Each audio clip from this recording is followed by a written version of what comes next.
Yeah. I mean, I had a chance, 12 or 13 years ago to spend some time with a runner named Joseph Duritu. I was working for a newspaper in Ottawa, and so I pitched to them as like, hey, we know the Ottawa Marathon is coming up. You know that some Kenyan runners are going to come here and they're going to win the race, but nobody really knows anything about them. Before they come, why don't you send me to spend some time with one of them, a guy who's won in years past, and figure out who he is and what his story is.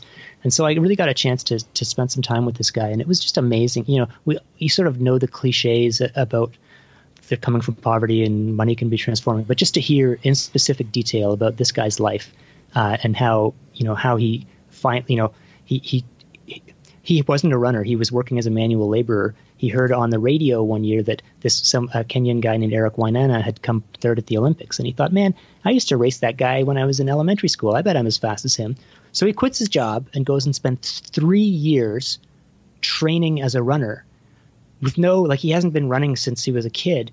He spends 3 years. So he's got no money. His parents are taking care of his kids. He's living in a grass hut. After 3 years, finally, he can't get to any races. He doesn't have the money for a plane ticket or anything. An agent hears, a guy he knows tells a guy he knows that this guy might be ready to travel overseas. So a guy buys him a plane ticket. An agent buys him a plane ticket. He comes over to Canada, runs a bunch of races, goes home after 8 weeks with $400. Now, if you're he's living on the floor of an apartment with 16 Kenyan runners,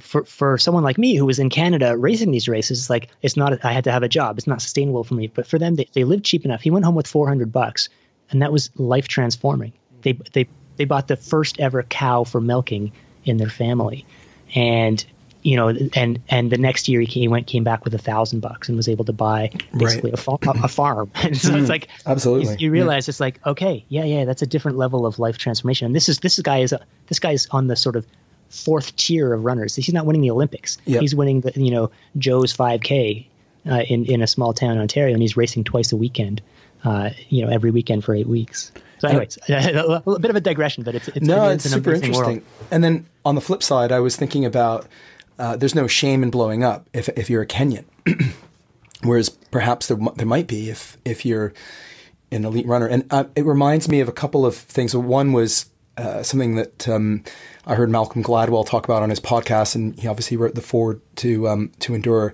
and that was about when to pull the goalie in hockey.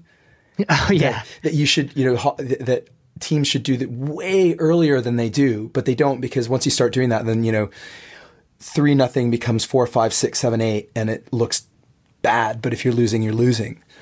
And it's similar to I spoke to Annie Duke, who's this World Series of Poker champion, and she wrote a book on decision making and thinking in bets, and the social pressures of doing something unconventional, even though it's the smart thing to do, is quite acute.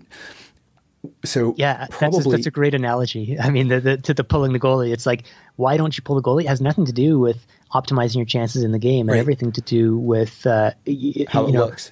Yeah, exactly. Not sort of embarrassing yourself or whatever. Yeah. And so I suppose from a downside perspective, Kenyan runners will just say, well, I blew up, and oh yeah, you did too. So did I last week or wwhatever. Yeah, and that's the sort of thing. Like in that 15 years ago when I was running these races, I would sort of be snickering behind my hand, like as that I would 12 Kenyan runners would go out way in front of me, and I would catch half of them, and as the ones I'd passed, I'd think, that guy was an idiot. Why was he a minute in front of me at the halfway mark, and then I blew his doors off last half? It's like, but next week he blew my doors off, and I was, next week he was first, and last week he was 20th. I was 12th both times, and it's better to be first once and 20th the other time than to be 12th over and over and over again. But I didn't kind of clue into that. Yeah, and it's the same in all kinds of sport, right? There's going forward on fourth down in American football, third down, I guess, in Canadian football, and that again, more teams should do it than they do, but they don't because of perception and all that stuff.